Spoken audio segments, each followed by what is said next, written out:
안녕하세요. 오늘도 사연살롱을 찾아주셔서 감사합니다. 많이들 그러더라고요. 할머니라는 말에는 마법 같은 힘이 숨겨져 있는 것 같다고요. 단지 말하거나 생각했을 뿐인데 정겨운 고향 풍경을 떠올리게 하고 때로는 마음을 푸근하게 달래주기 마련이니까요. 특히나 저한테는 남들보다 더욱 향수 짙은 그 말이 바로 할머니예요.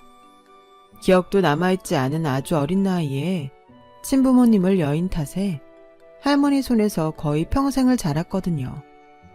그런 할머니마저 노환으로 돌아가시던 날에는 얼마나 가슴이 무너지던지 장례식장에서 울고 또 우는 제 모습을 보다 못한 어른들이 상주가 흔들리면 다른 사람들이 더 힘들어진다며 아무리 꾸짖고 이러다 쓰러질지도 모르니까 가서 수액이라도 한 대 맞고 오는 게 어떻겠냐며 아무리 권해봤자 그저 눈물만 하염없이 쏟아질 뿐이었죠.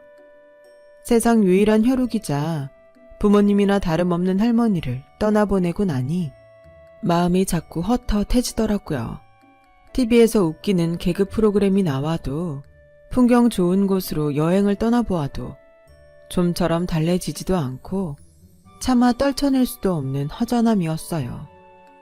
그 그리움이 너무 사무친 나머지 전국 식당 투어를 다니기 시작했어요. 친할머니가 직접 빚고 끓여주셨던 만둣국을 단 한 번만이라도 다시 맛보고 싶었으니까요. 세상을 떠난 할머니의 그림자를 음식을 통해 찾아다니고 있었던 거예요. 하지만 제 기대와는 다르게 만둣국에도 지역별로 개성이 전부 다르더라고요. 할머니의 만둣국, 그리고 밑반찬 솜씨와 비슷한 맛은 할머니와 함께 영원히 이 세상을 떠난 것만 같았는데요. 결국 딱 한 군데 찾아냈어요. 제 할머니가 주방에 생생히 살아계시는 것 같은 식당을요. 그곳은 지방 미식가들 사이에서는 암암리의 맛집으로 인정받아온 집인지 장사가 꽤나 잘 되는 식당이었어요. 비록 외딴 시골 구석에 자리에 있어도 단체석이 따로 있을 만큼 큰 매장에 서빙하는 직원분들 5이 늘 정신없이 일할 정도로 붐볐죠. 그곳에서 친할머니의 음식 그대로를 만나게 된 저는 차로 40분씩 걸리는 그 먼 거리를 오가며 하루 한 끼는 꼭 그 식당에서 먹었어요. 그리고 저 수육 주문 안 했는데요. 서비스입니다. 한우 수육을요? 밑반찬이나 차 같은 것도 아니고요. 네, 저희 음식을 너무 좋아하시는 것 같길래. 아, 네. 근데 저기요, 마음은 감사하지만 이런 거 함부로 막 주시고 그러면 문제 생기지 않을까요? 문제라뇨? 직원이 마음대로 서비스를 막 주고 그러다가 혹시라도. 괜찮아요. 여기 사장님이 우리 할머니고 제가 막내 손자거든요. 까짓거 막둥이가 연애 좀 해보겠다는데 말리는 할머니가 어딨겠냐고요. 네? 아, 제가 방금 뭐라고 한 거죠? 못 들은 셈 쳐드릴게요. 대신 질문 하나만요. 주인 할머니라고 그러셨죠?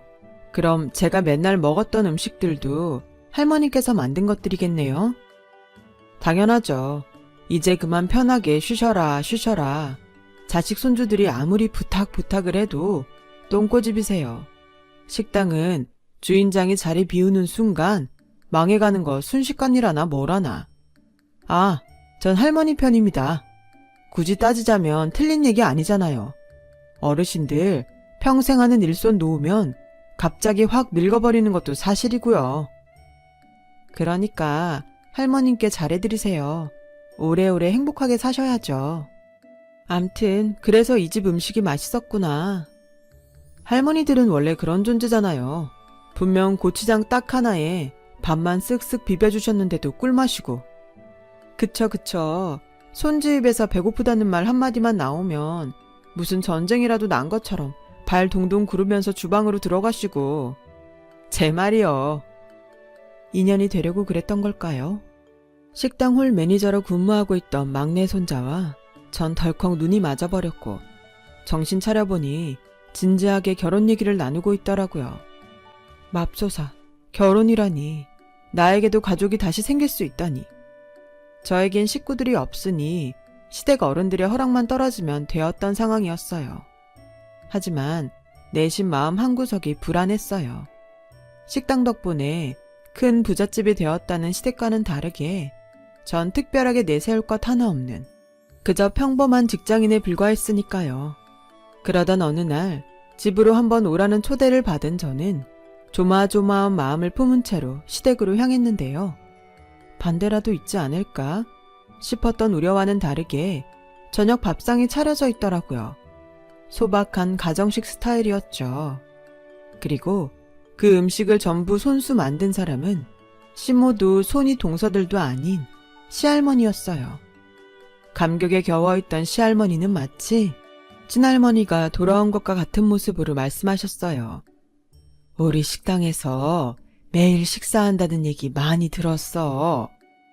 돌아가신 친할머니 음식이랑 맛이 너무 똑같아서요. 그래서 먹다 보면 꼭 집 거실에 앉아있는 것 같은 기분이라고나 할까요?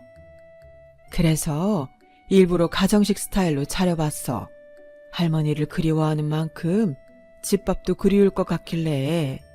식당에서 먹는 식사하고 집에서 먹는 집밥하고는 또 다른 느낌이잖니. 감사합니다.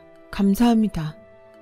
시할머니의 집밥은 친할머니를 떠나보낸 이후로 줄곧 한 번도 완벽하게 채워진 적 없었던 가슴속 구멍을 완전히 채워주었어요.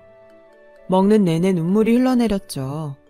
친할머니를 향한 추억과 시할머니가 보여주신 뜻밖의 환대에 대한 감사한 마음이 뒤엉킨 눈물이었어요.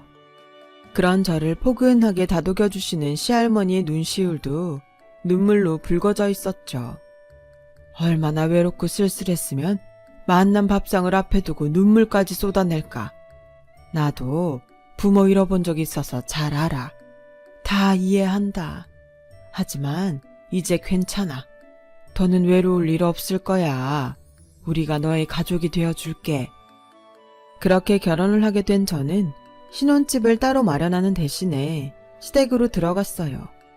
요즘 시댁 살림 사는 처자 없다고는 하지만 저한테는 시할머니가 계시는 시댁이야말로 세상 최고의 보금자리였으니까요. 마냥 행복하기만 한 날들이었어요. 아침 일찍 식당 일을 나서는 시할머니를 배웅한 뒤에 출발하는 출근길도 행여 야근이라도 할라치면 거실에서 저를 기다리다 잠든 시할머니를 안아 이부자리에 뉘어드리는 일도, 그런 모든 일상들이 저에게는 안식이었어요. 그리고 그런 모든 순간 저는 시할머니에게 최선을 다했어요. 손주 며느리에서 며느리 세 글자를 뚝 떼어낸 마치 진짜 손주처럼요. 물론 시부모님께도 잘했고요. 하지만 시할머니를 향한 저의 효심이 누군가는 영 못마땅한 모양이더라고요.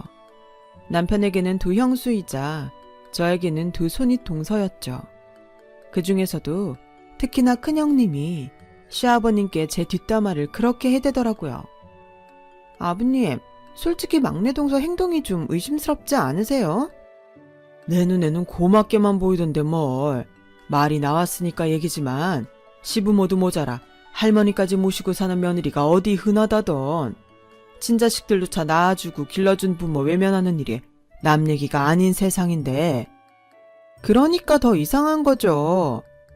자꾸 뭐가 또. 젊고 예쁜 동서가 시집에 들어와 살 이유가 대체 뭐가 있겠냐고요. 돈이죠. 유산. 부모 부양한 자식한테는 법적으로다가 더 많은 지분을 나누어주게 되어 있잖아요. 땡! 멀쩡히 살아있는 시부모 앞에서 못하는 말이 없어. 아버님. 그래, 네 말 맞다나. 굳이 법적으로가 아니어도 곁에서 직접 우더름 모신 자식한테 더 많은 정이 가고 정이 많이 가는 만큼 더 물려주고 싶은 게 부모 마음이야. 정유산이 탐나거들라 니들이 막내 대신에 들어와서 우리랑 할머니 모시고 살면 돼. 경고하는데 다시는 그딴 말 입 밖으로 꺼내지 말거라. 다행스럽게도 시아버님은 제 편을 들어주었지만 형님들 사이에서 오가는 호박씨와 눈총은 끊이지를 않았어요. 급기야 시할머니와 시부모님이 없는 자리에서는 아주 노골적으로 핍박을 해대기도 했죠. 하지만 전 절대로 굴하지 않았어요. 굽힐 이유가 뭐 있겠냐고요. 내가 착한 쪽이고 지들이 악당 쪽인데. 아무리 맏며느리고 큰형님이라지만 말씀이 지나치네요. 내가 뭐 없는 소리 한 것도 아닌데. 했잖아요, 없는 소리. 재산 어쩌고. 얘 눈 세모나게 뜨네. 이봐 동서. 손윗사람으로 충고 한마디 하겠는데 깨끗한 척 좀 그만해. 막말로다가 젊은 여자가 왜 굳이 시댁에 눌러 앉아가지고 왜 이런 고생을 자처하겠어? 돈밖에 더 있냐고. 시할머니랑 시부모님 모시고 산답시고 여우질이나 해가면서 나중에 유산 혼자 다 처먹으려는 속셈. 일종의 장기 투자랄까? 하기사 시댁 정도 식당이면 인생 걸고 장기 투자 한번 해볼 법도 하겠네. 어머, 그거 혹시 경험담인가요? 뭐? 묘사가 너무 리얼하길래. 아무튼 간에 요즘 것들은 버르장머리가 아주. 저기요 형님, 우리 나이 차이 10년이 안 나거든요. 피차 거기서 거기 똑같은 세대인데 요즘 것들은 무슨. 형님들이 좀 많이 노안이기는 해요. 그쵸? 야! 분명하게 말해두는데 우린 유산 그딴 거 관심 없으니까 큰아들 작은아들 둘이서 지져먹든 갈라먹든 알아서들 하세요. 단 한 번만 더 저를 두고 이상한 소리 하고 다니면 그땐 기대해보자고요. 과연 세상이 누구 편을 들어줄지. 말문이 턱 막힌 채로 허공을 향해 헛웃음만 터뜨리는 동서들의 꼬라지가 어찌나 우습고 통쾌하던지요. 아무리 뒤에서 씹어대고 핍박을 해봤자 지들은 제 싸움 상대가 되지를 않는다는 걸 전혀 모른다는 눈치였어요. 그런데 세상 일이라는 게 알 것 같다가도 모를 일이더라고요. 나이에 비해 아주 건강한 편이던 시아버님이 식자재 거래처와 통화를 하던 도중에 심장을 부여잡으며 쓰러지셨어요. 인공호흡을 하며 달리는 구급차 안에서 결국 유명을 달리하셨고요. 그때부터였죠. 시댁의 묘한 분위기가 감돌기 시작한 건. 호시탐탐 저를 견제해왔던 동서들이 본격적으로 유산 다툼을 벌이기 시작했냐고요? 전혀요. 오히려 그들은 끼리끼리 아주 화목했고 여유로운 모습이었어요.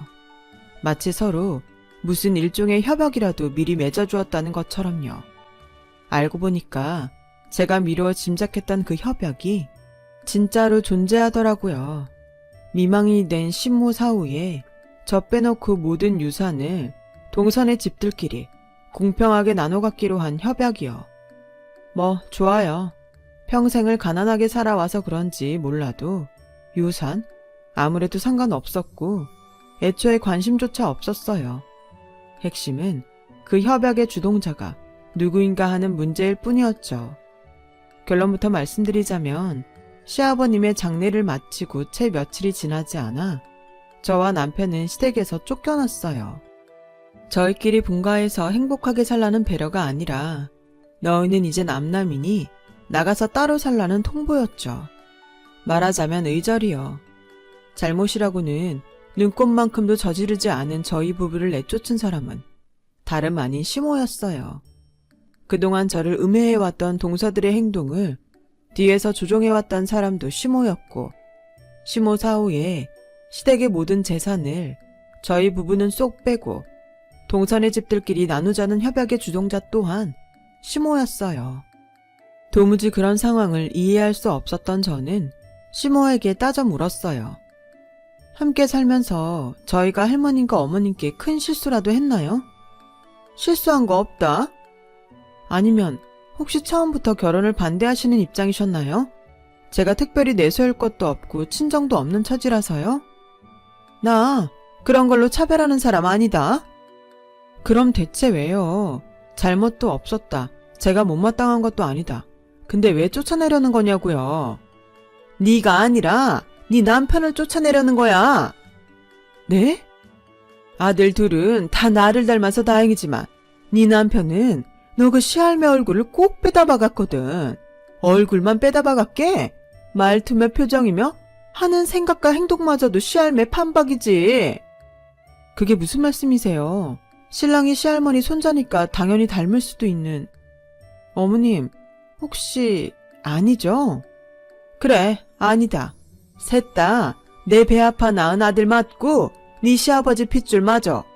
하지만 여지껏 키우면 키울수록 시알매 닮아가는 네 신랑의 모습을 마주할 때마다 소름이 돋았던 것도 사실이다. 죽은 남편 눈치 보느라 표현을 못 해왔을 뿐이지. 시모는 시할머니를 무슨 철천지 원수처럼 원망하는 마음을 평생을 숨겨가며 살아왔어요. 시모가 막 결혼한 새댁일 적 있었던 사건 때문인데요. 시모의 친정아버지가 아주 깊은 밤중에 반쯤 술에 취해 찾아와서는 대뜸 큰 돈을 빌려달라고 한 적이 있었대요. 그때 시할머니는 아주 호되게 호통치며 단 한 푼도 내어줄 수 없다며 단호하게 거절했고요. 왜냐면 시모의 친정아버지는 노름꾼이었으니까요. 깊은 밤중에 술 마시고 찾아온 꼴을 보아하니 돈 몇 푼이나마 쥐어주었다가는 또 화투판을 기웃거릴 것이 뻔한 상황이었으니까요. 그래서 더 단호하게 거절할 수밖에요.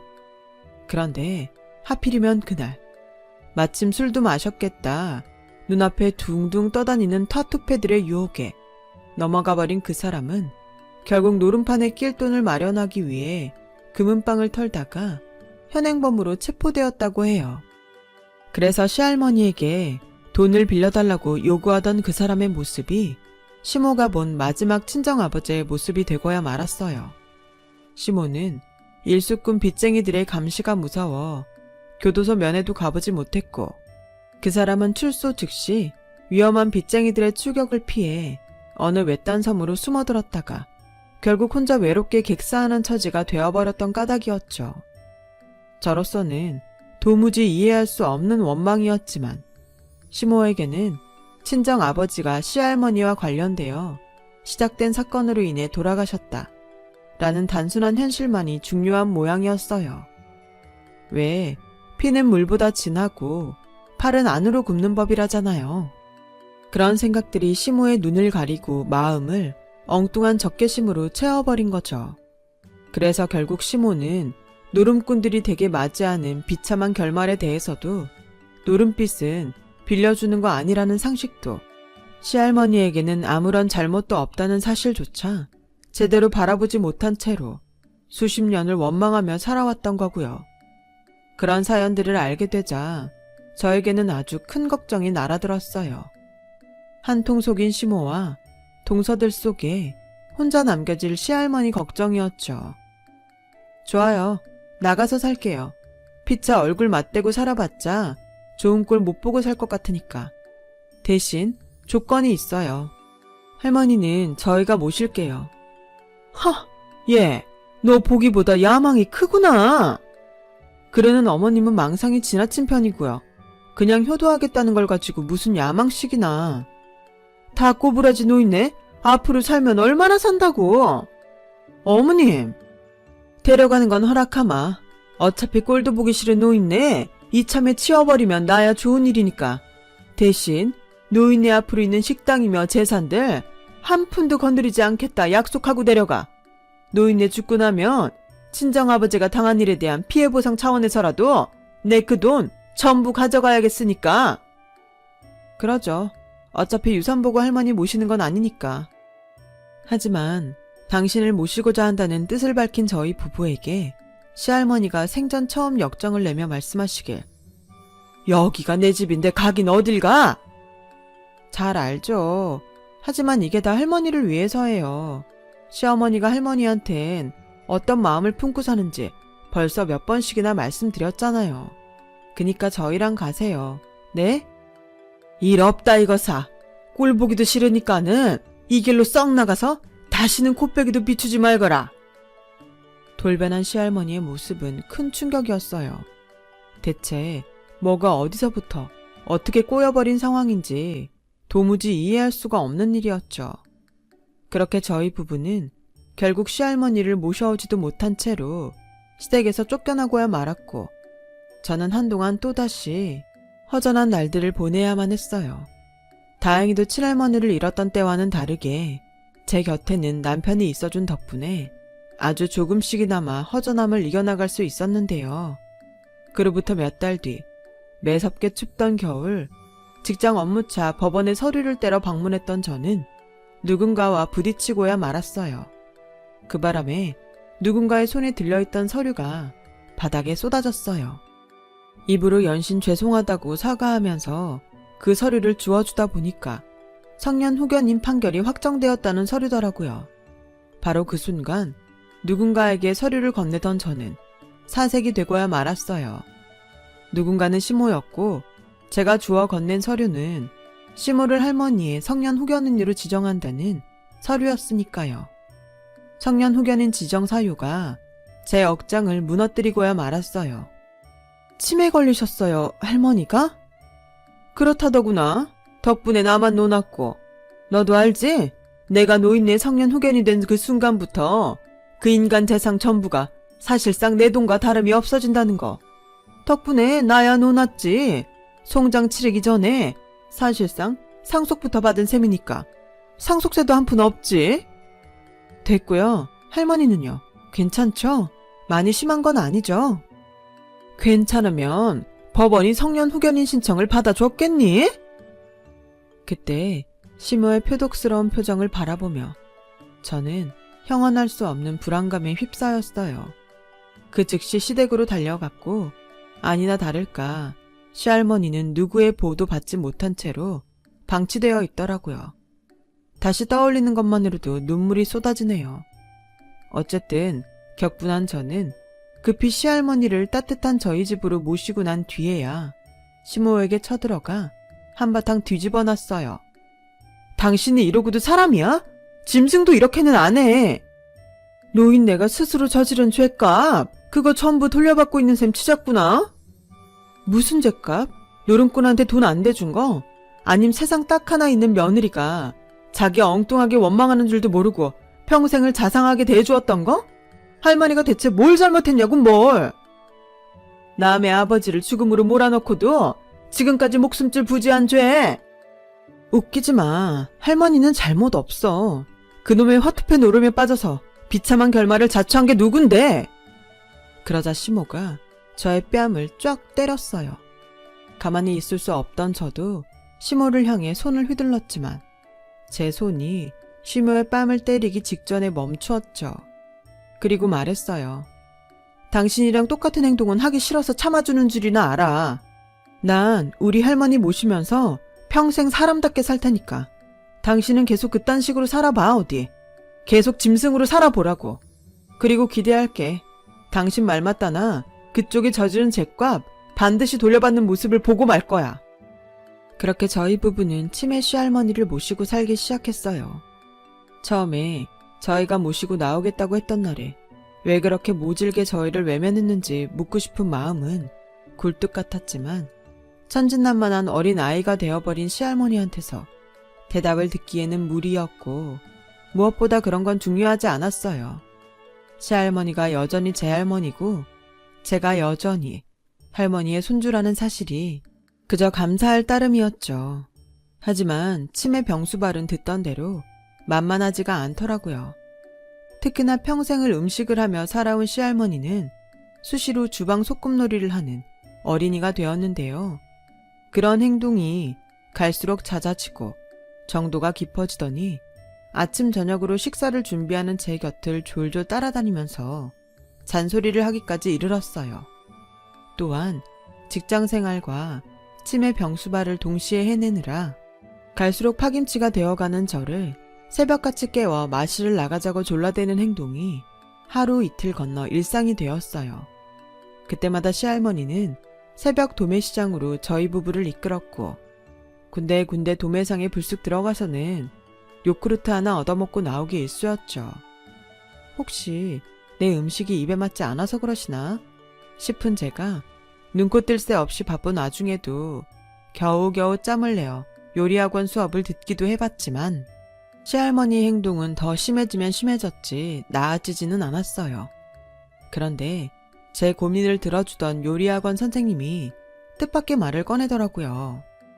어머, 그거 식당 물려주시려는 것 같은데? 아마 아닐걸요? 어차피 할머니가 계속 치매고 시모가 계속 할머니 후견인인 이상 아무리 물려주고 싶어도 사실상 방법이 없기도 하고요. 식당을 물려준다는 건 식당 건물과 간판을 물려준다는 뜻이 아니에요. 식당에 음식을 내리물림하는 게 진짜 식당을 물려주는 거지. 아침마다 도매시장 돌아다니는 것만 해도 그래요. 좋은 식자재를 좋은 값에 거래할 거래처를 찾고 유지하는 게 식당에 있어서 얼마나 중요한데요. 그걸 가르쳐 주시겠다는 거잖아요. 곰곰이 생각해보니 요리학원 선생님의 말이 전부 맞더라고요. 요리하는 제 곁에 착 달라붙어서 마치 주방 소꿉놀이인 양 해댔던 잔소리는 제 음식이 입에 맞지 않아서가 아니었어요. 할머니 당신을 큰 부자로 만들어주었던 식당의 레시피를 전수해주려던 것이었죠. 새벽까지 찾아가서는 요구르트 하나 얻어먹고 나오던 도매상들은 전부 식당의 거래처였고요. 모든 걸 알게 되는 순간 시할머니를 보살피며 피곤함을 느꼈던 저 스스로가 창피해지더군요. 시할머니의 행동에 조금만 더 관심을 기울였다면 아무 인연도 없는 도매상 주인들이 할머니에게 요구르트를 대접할 이유가 없을 테니까요. 모든 사실을 알게 된 저는 울며 불며 시할머니를 향해 달려갔고 마침 제정신이 돌아와 있던 참인 시할머니가 저를 꼭 안아주며 말씀하셨어요. 내가 언제 또 정신이 돌아올지 몰라서 기회 있을 때 전화마. 그날 모셔가겠다는 너희를 외면했던 말은 진심이 아니었어. 그때 이미 난 내가 어쩌면 노망이 났을지도 모른다는 사실을 어렴풋이 직감하고 있었단다. 그래서 너희를 내몰았던 거야. 우리 귀한 손주 며느리가 노망난 노인네 곁에 들러붙어서 괜히 고생이나 하며 살까봐. 한참 어리고 예쁜 시절 할미한테 저당 잡혀서 몽땅 잃어버릴까봐. 그게 너무 무서웠어. 스스로를 짐처럼 말씀하시지 마세요. 할머니가 좋아서 그래서 모시고 싶은 거니까요. 할머니랑 오래오래 행복하게 지내고 싶은 마음, 저 그거 진심이라고요. 고맙다. 고마워. 제가 감사할 일이죠. 할머니 손주로 살아갈 수 있어서. 때맞춰 시할머니는 다시 어린이로 돌아가셨어요. 하지만 그날 이후로는 할머니를 모시는 일이 전혀 피곤하지 않더라고요. 되려 세상 살아가는 힘이 되었죠. 그러는 한편으로 시할머니의 주방 소꿉장난 요리 교육은 계속 이어졌고 오래지 않아 저희 부부는 퇴직금과 대출금을 싹싹 긁어 모아 시할머니의 식당을 잇는 작은 음식점을 내었어요. 그렇게 몇 년이라는 시간이 치열하게 흘러갔어요. 시할머니 덕분에 크게 성공한 저희 부부는 상가 건물을 하나 올렸어요. 그리고는 새 건물에 확장 입주하게 될 식당을 위한 주방 정직원 모집 공고를 내었죠. 면접을 순조롭게 마친 저희 부부가 사무실 문을 막 나서는데 마침 급히 달려온 누군가가 저희 부부의 발에 납작 엎드려 머리를 조아리더라고요. 과거의 기세 따위는 간데없이 초라한 행색으로 나타난 시모와 동서들이었죠. 시할머니의 성년 후견인 자격으로 오직 물질적 재산, 그러니까 식당 건물과 돈만을 사실상 갈취하다시피 거머쥔 시모는 지난 몇 년 사이에 확 몰락하고야 말았어요. 시할머니의 식당을 확장하면 돈을 더 벌 수 있으리라는 착각에 빠져서 이를 무리하게 키웠고 동서들에게도 분점들을 내주었고요. 하지만 그들은 몰랐어요. 음식점이란 주인이 주방을 비우는 순간 이미 망한 것이나 다름없다는 사실을 말이죠.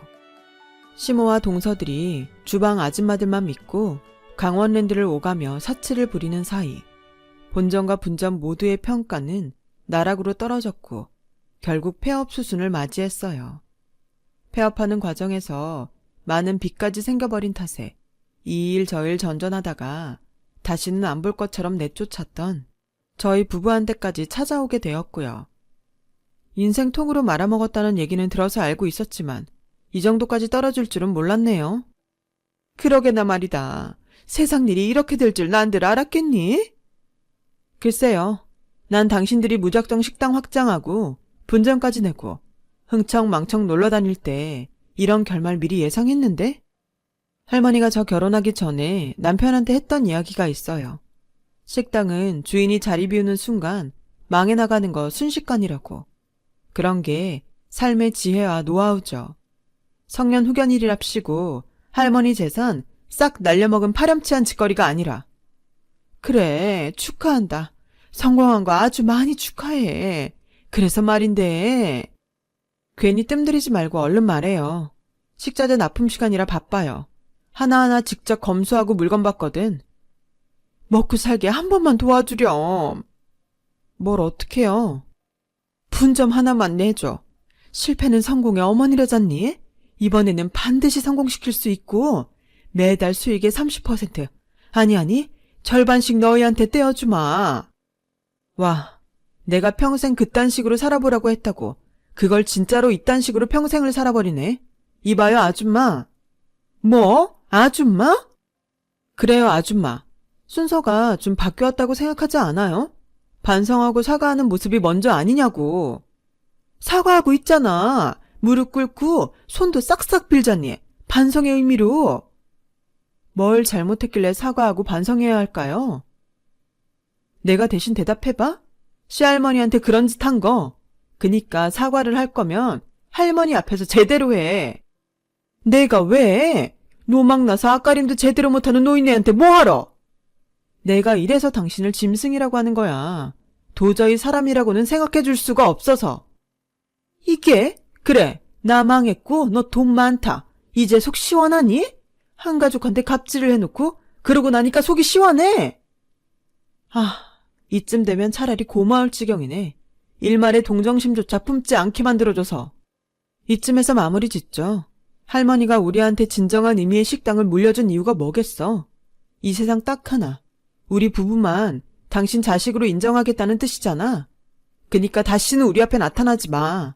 할머니가 버린 식구면 우리도 가족으로 인정 안 하니까. 그제야 사태를 파악한 시모와 동서들이 바짓가랑이를 붙잡고 늘어지더라고요. 전 그러거나 말거나 유유히 자리를 떴고요. 그들의 손을 사뿐히 지려밟고 가줄까 하는 생각이 살짝 들었지만 참았어요. 시모와 동서들처럼 짐승 같은 행동을 하고 살고 싶지는 않았으니까요. 제가 그래버렸다는 걸 알게 되면 시할머니가 많이 속상하실 테니까요. 저희는 모든 것이 행복해요. 새로 올린 저희의 건물의 확장한 식당도 비록 사소한 일 하나하나 직접 눈으로 확인하고 책임지는 바람에 몸은 고되고 힘들지만 고객 만족도는 더더욱이 높아져 가고 있어요. 그만큼 장사가 잘 되는 건 덤이기도 하고요. 이대로 몇 년 뒤라면 건물 하나 더 올릴 수 있을 것 같아요. 시할머니는 여전히 잘 지내고 계세요.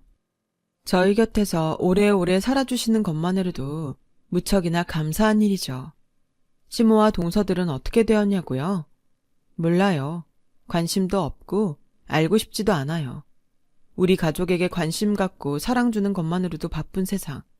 남남이 어찌되었던 무슨 상관이래요. 그래도 추측을 좀 해보자면 제 버릇 개 못 준 탓에 어딜 가든 불청객 신세이지 않을까요? 제 긴 사연 들어주셔서 고맙습니다. 여러분, 건강이 최고입니다. 모두 건강하세요. 여러분, 사연 댓글에 응원과 현명한 조언 부탁드려요. 좋아요와 구독은 저에게 큰 힘이 됩니다. 오늘도 좋은 일 가득하세요.